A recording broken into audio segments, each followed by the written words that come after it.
Welcome back to What Arty Noobs. This is a Centurion Mark 7-1. It's a tier 9 British medium tank. It's located on the northeast spawn of Glacier and it's under the command of ZYXR clan leader Ixter. We just call him Ixter for short, that's his real name. And yeah, well, he's in platoon with a teammate in this game, Insignis. Okay, and he's in an EBR, so he's running away, get to the centre line.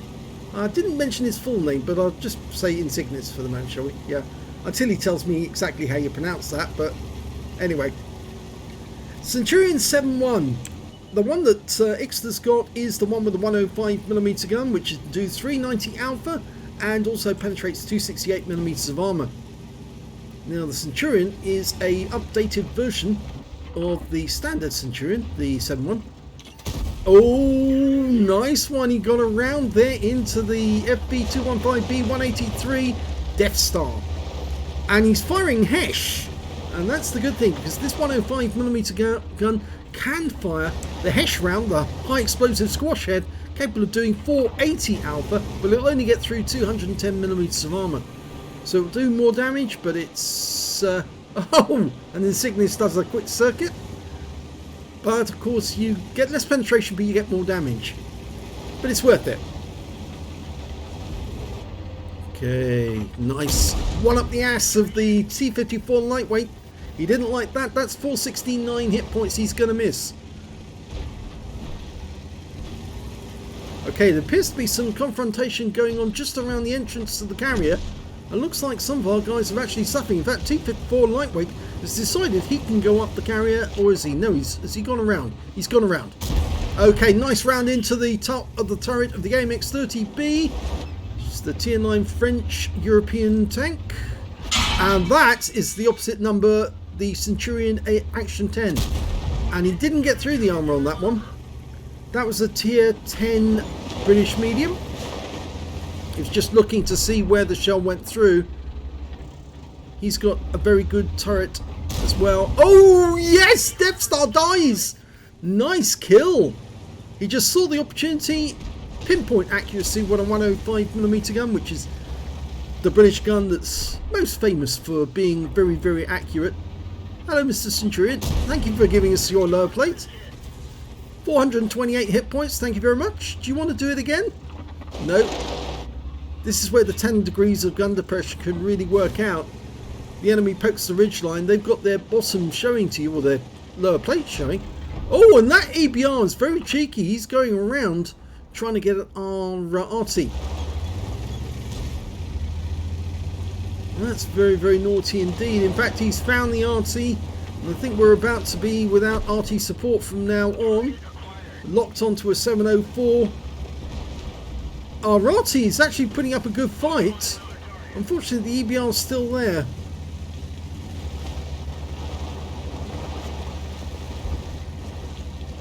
In fact, we're losing guys around our cap area, and yes, unfortunately, the GW Tiger was taken out by their EBR 90.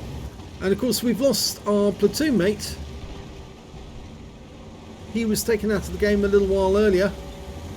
Okay, so the enemy's capping, but the scores are even.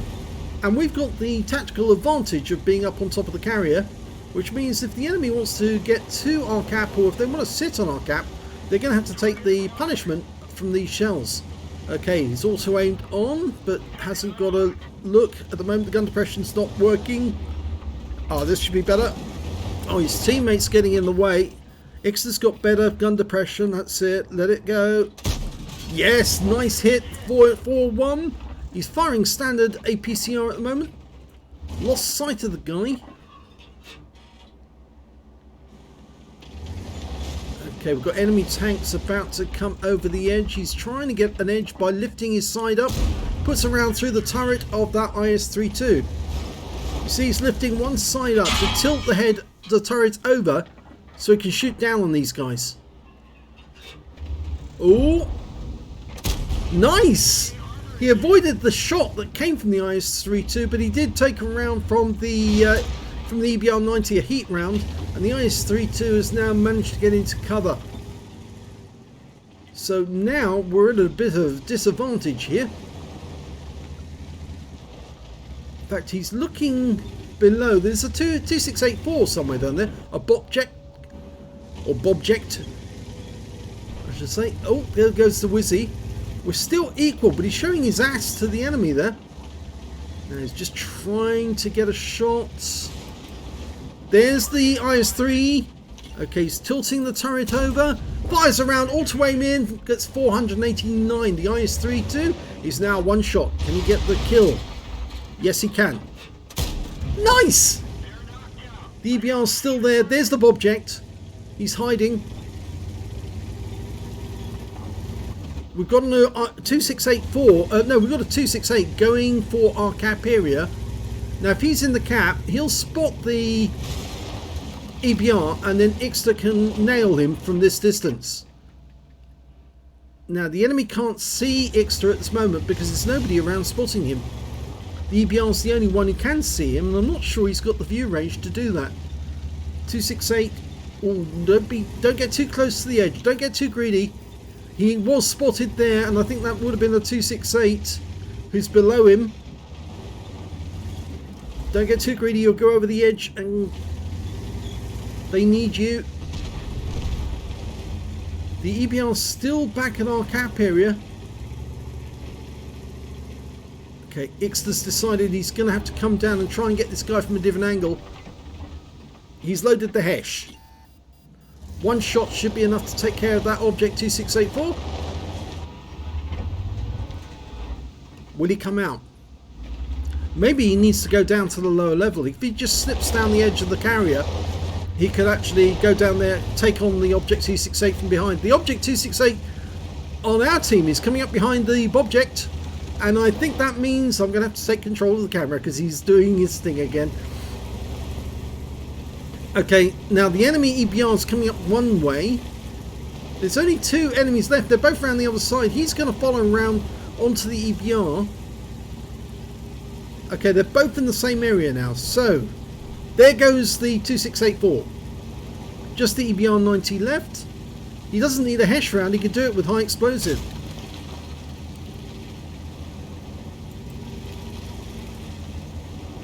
There he is. Oh, he's trying to be a very sneaky little... He's around the other side.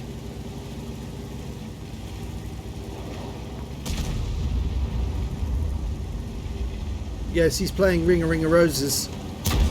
Nice one! Oh! Unfortunately... Yeah, the Type 61 rammed him to death. But it ends the game anyway. He tried for the ram kill, it just didn't work, and he did suffer an ammo rack just as he crunched into the ice. Let's have a look at the end of battle stats. Well, it's another first class tanker for Ixter in the Centurion Mk 7-1. He managed to get a spotter badge for spotting at least 1,000 hit points of damage, a bruiser medal for getting at least 5 critical hits. He got 5 exactly, and a fire effect for doing more damage than hit points for his own vehicle. Sadly, there was no other medals from that game, but let's have a look and see exactly what happened. Well, it looks like the high caliber went to the Type 61. No, it didn't. I didn't know. He didn't get it. He's got the highest damage in the game. Maybe he accidentally did damage to somebody else during the game, because all he ends up with is a kamikaze out of the special medals, or and an eye for an eye, of course. 4,660 hit points for the Type 61. 4,172 went to the Object 268. He only got a 5 for effect. And the next high scorer was Ixter with 3,939. When it came to kills, it was Ixter, no, it's the Type 61, 5 kills for him, 3 kills for the Type 68, 2 kills for Ixter. Oh, sorry, I missed out the Object 268 and the EBR on the enemy team. They both got 3 kills. And let's have a look at Ixter's platoon mate. Where is he? There he is, right down there. I'm afraid he didn't get any hit points of damage, no kills at all, but he did get 480 XP, and he did get some... initial spots, 6 initial spots on the enemy, damage on detecting 225, so he did have a fairly good game. Ixter did manage to pick up, when it came to base XP though, he was just second, just behind the Type 61, 1,263 to the Type 61, 1,139 to Ixter, and the next high score after that was the T95 with 918. He fired 12 rounds, got 12 direct hits, 9 penetrations, so good accuracy, but not all of them penetrated. 2 splash, damage of 3,939 hit points, of which 1,576 were at more than 300 meters. He received 4 hits from the enemy, 3 of them were penetrations, 1 non-penetration, and 390 hit points of damage blocked by armor. He damaged 6 of the enemy, killed 2, and did 1,180 hit points of damage assistance.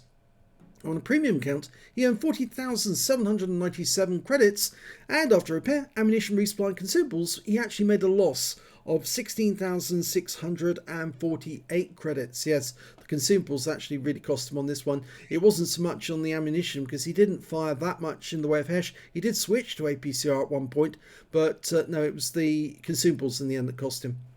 1,139 XP, 256 for playing in a platoon, and 1,965 experience points altogether. He actually said he thought this one was a loss, but it wasn't in the end. Yeah, they actually managed to pull it back. I think it was really a combination of the 268, the Type 61, who managed to pull the irons out to the fire. Ixter was trying to get shots on the guys who were actually back in the cap, but I'm afraid he just wasn't able to.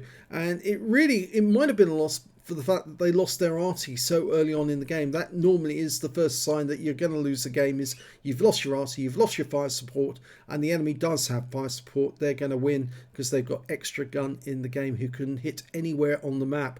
But it worked out okay in the end. So, if you enjoyed that replay, please give this video a like and do subscribe to our channel, and thanks for watching.